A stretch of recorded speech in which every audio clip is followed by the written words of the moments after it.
मैकिन्जे global institute की report कहती है कि अगर भारत में महिलाएं ज्यादा काम करने लगे और उन्हें पुरुषों जितने मौके मिले तो 2025 तक देश की जीडीपी यानी कुल कमाई में करीब 700 अरब डॉलर यानी 58 लाख करोड़ से भी ज्यादा का इजाफा हो सकता है।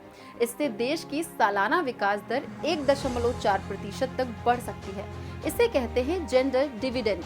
इस डिविडेंड का फायदा लेने के लिए उत्तर प्रदेश की ग्रामीण महिलाओं के लिए एक नई पहल की जा रही है। अब ये महिलाएं भी रेशम की राह पर आत्मनिर्भरता की उड़ान भर सकेंगी।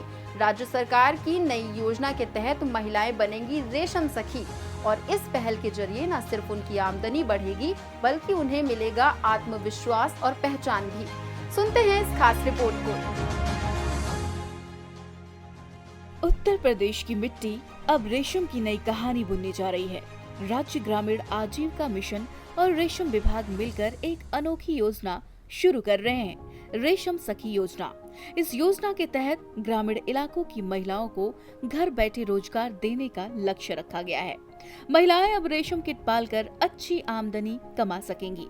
सरकार का मकसद है कि आने वाले 5 वर्षों में 50,000 महिलाओं को इस योजना से जोड़ा जाए। इस योजना में महिलाओं को 2 तरह के रेशम पालन सिखाए जाएंगे। पहला शहतूत रेशम और दूसरा तसर रेशम। इसके लिए हाल ही में महिलाओं की 2 टीमें प्रशिक्षण के लिए बाहर भेजी गई।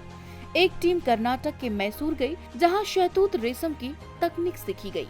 वहीं दूसरी टीम ने झारखंड के रांची में तसर रेशम पालन का अनुभव हासिल किया। सरकार का लक्ष्य है कि वित्तीय वर्ष 2025-26 में 15 जिलों की 7500 महिलाओं को इस योजना से जोड़ा जाए।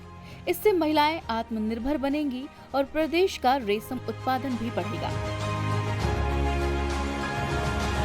योजना का असर सिर्फ रोजगार तक सीमित नहीं रहेगा। रेशम कीट पालन से महिलाओं की आमदनी में 2 गुना इजाफा हो सकता है और सबसे अहम बात, महिलाएं अब घर बैठे अपने गांव में ही सम्मान के साथ कमा सकेंगी। रेशम की ये डोर अब महिलाओं को सिर्फ कपड़े नहीं बल्कि सशक्त भविष्य भी बुनकर दे रही है। सरकार की ये पहल ग्रामीण भारत में महिला सशक्तिकरण की एक शानदार मिसाल बन सकती है। क्या आपके इलाके की महिलाएं भी इस योजना से जुड़ रही हैं? हमें कमेंट में जरूर बताइए और ऐसी ही प्रेरणादायक खबरों के लिए देखते रहिए दस्तक टाइम्स।